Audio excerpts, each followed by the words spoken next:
بسم اللہ الرحمن الرحیم۔ پانچویں حدیث حضرت ابو درداء رضی اللہ تعالی عنہ سے روایت ہے کہ رسول اللہ صلی اللہ علیہ وسلم نے فرمایا کہ جو شخص صبح و شام 7 بار یہ وظیفہ پڑھے، اللہ تعالیٰ اس کے دین دنیا کی تمام فکر دور کر دیتا ہے۔ اور اس کو پڑھنا سیکھیں۔ حسبی اللہ حسبی اللہ لا الہ الا هو لا الہ الا هو علیہ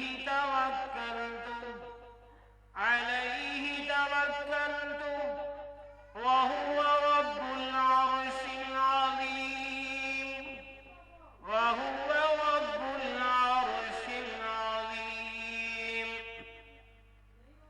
حسبی اللہ لا الہ الا هو علیہ توکلت وهو رب العرش العظیم۔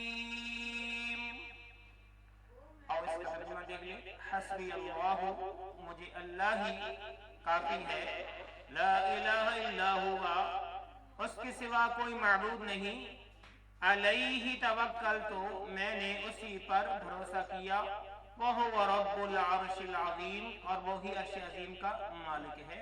آج کے لیے اتنا ہی، اجازت دیجیے، اللہ حافظ، السلام علیکم ورحمۃ اللہ وبرکاتہ۔